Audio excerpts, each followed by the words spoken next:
All right, so just looking at some tips for the exam tomorrow, just some general tips, some tips from Vika as well as just some general pointers and some advice. So when we're looking at past Vika exam tips and advice, number one, they say that the students should mark right within the marked boundaries. What does that mean? That means that usually on your Vika like psychology exam, you'll have some blacked out corners on each of the pages, and it will usually say do not write in this page.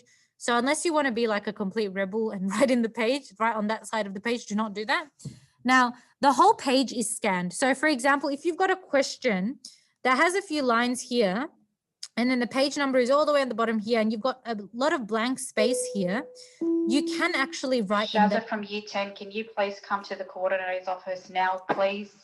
Okay. And if you've got some blank space between the lines and between the end of the page, and this often happens in VCAR questions, it's just blank space. There's no lines here. It's literally just blank space. You can write in this space. Okay. So that is allowed, and they have said that that's allowed. You just can't write past the black lines. Wherever it says do not write in that space, because that could get cut off. Whatever blank space is in the middle under a question, you can write there. That's okay. All right. Now, obviously, if your response is very long and you can't continue it within the one page, don't smush it into 2 or 3 centimeters at the bottom of the page where the edge is. That's not good. That's taking a risk. Just say continued at the back and just continue it at the back of the booklet. Okay, you will have extra space and extra pages given at the booklet. In the same way we give you guys extra space at the end of every SAC booklet we do, you will get extra space in the exam booklet as well. But just make sure you write continued at back. Your exam assessors are not like mind readers. They can't assume, okay? They might just think that you've stopped your answer there and not even look at the back. So make sure you always write, look at back or continued at back. Now, avoid padding information. A lot of you don't do this. You're pretty good with directly answering the question, but especially with things like the 10-mark question, don't need to write a fancy introduction or fancy conclusion. We discussed this. Just get straight to answering the question. And if you're not asked to explicitly define a keyword in like a smaller 2 or 3 mark question, don't bother defining it and wasting time. Just get straight to directly answering the question.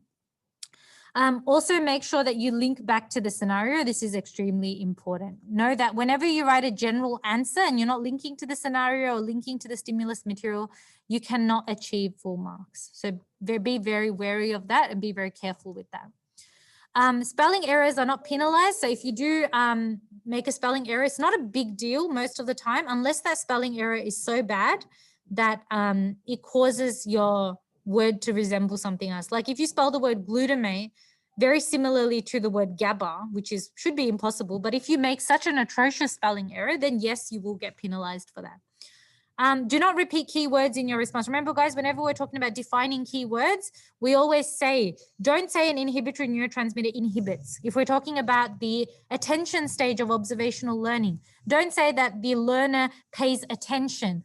Unpack those words. Say that the learner observes, the learner focuses on. Okay, those are words that you're unpacking. Okay. Now, when you're distinguishing between 2 or more concepts, use connecting or linking words. Like on the other hand, in contrast, in comparison, these are good words to use. Okay, this is particularly if your question asks you to distinguish or to differentiate. Even when you're doing your 10-mark question, using linking words can make your answer flow a lot better. Okay, and you should know this from all the English essays you've done in the past few weeks and days. Alrighty, so those are the past Vika exams tips and advice.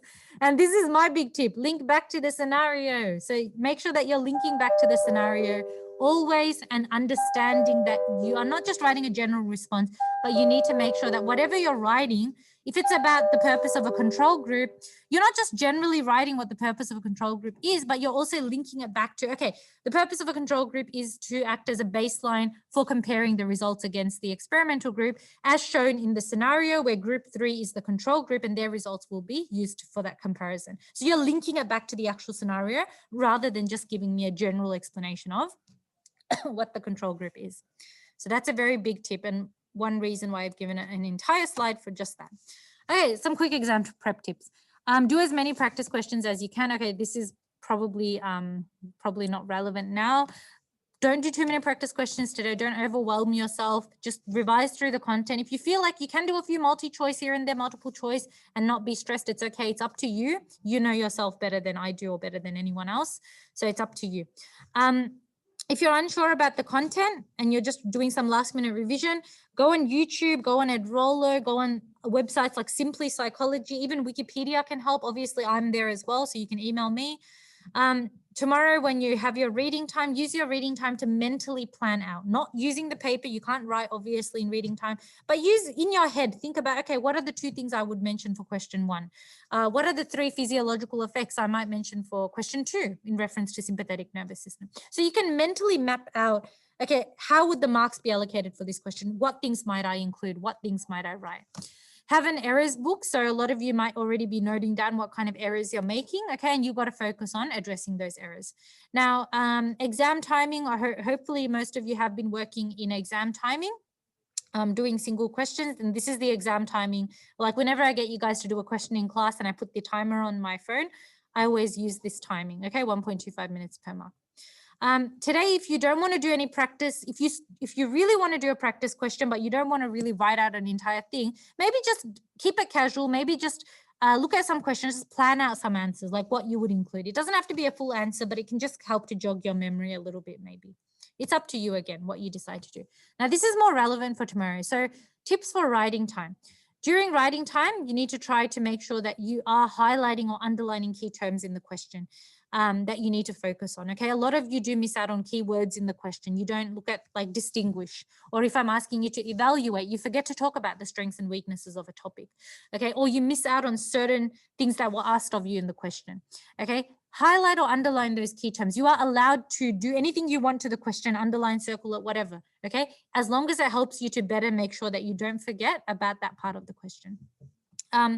Also, when you're writing your answers, if you're using certain keywords, like you're writing, okay, benzodiazepines are a type of GABA agonist, you can circle the word GABA agonist. You can put an underline under it. You can highlight it to show your assessor that you are using those keywords.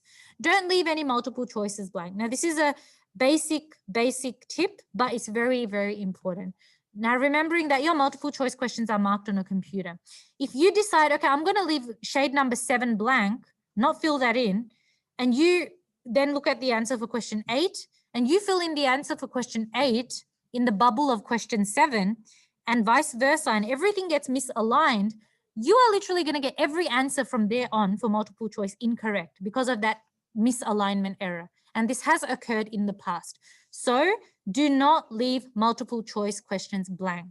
Put your best option there. Okay, you're not sure multiple choice question 7, not a big deal. You choose the best answer there, but you shade one of those bubbles in, or you are definitely going to run into a risk of having misalignment errors there. So just be very careful with that. Don't leave any question completely blank. Now, this is something we always tell you. A lot of the time, I don't accept your SACs. I don't take your SACs back unless everything is filled. Now, in an exam situation, I'm not there to hound you and to, like, you know, abuse you guys when you leave, when you leave questions blank. So make sure that you are still writing something. Remember that if you write something for a question, it's better than writing nothing. You're going to get some marks for that. And some marks is better than no marks. So don't be lazy and don't leave it blank. There's always something you can write for it, okay? Doesn't matter, your assessor's not going to judge you. In fact, assessors will judge you more if you leave the question blank because it shows that you just don't care about even doing the exam wholeheartedly, okay? So just make sure you write something for every question. With short answer questions, also look at the mark allocation before answering them. So if a question is worth 2 marks and they've given you a bit of space, you don't have to write an essay. If a question is worth 4 marks and they've given you quite a bit of space, you will have to write more. So again, you need to really determine what you need to write, what things you might include, and what the mark allocation will be like. And using reading time to do this is another good way of doing that. Now, as you're responding to questions in the exam, keep looking up back at the question to see that you're writing the answer correctly. You're not going off track. You're not deviating or diverting from what they're asking you, and that you are directly answering the question. Don't stress too much. Obviously, we need some eustress to pump us up and get the adrenaline pumping and all that stuff. So that's good, but don't get into distress. Remember, it's just an exam and you tried your best, and that's the best we can do, essentially. Okay, make sure you proofread your exam. Even if you're not proofreading it and spending 20 minutes to proofread, it's not a big deal. As I've mentioned in previous Zooms, like I barely had time to proofread my exam properly when I did psychology back in those days, but it doesn't matter. As long as you can quickly flip through, make sure you haven't missed anything, make sure that everything's kind of like filled in, That's good. And this is another area where it's always good to highlight keywords. As you're proofreading, you can see, oh yeah, I've mentioned primary appraisal, secondary appraisal. I've mentioned those keywords there. It's easier for you to check as well at the end. After the exam, this is often common, but don't get too caught up discussing what answers could have been. Again, we never know what an answer could be. We have an idea, but until the VCA exam panel kind of sits together and writes the assessor's report, and remember that assessor's report is always based on the cohort's performance of that year, not the cohort's performance in general, what it could have been, okay? So you never know how a question is gonna get marked by the VCA assessors in a particular year. So you always have to just have some faith that you tried your best and don't stress over it too much. And especially don't beat yourself up about it. All right, that's about it. So all the best for the exam, the final Zoom. So yeah, I'll see you guys tomorrow, inshallah.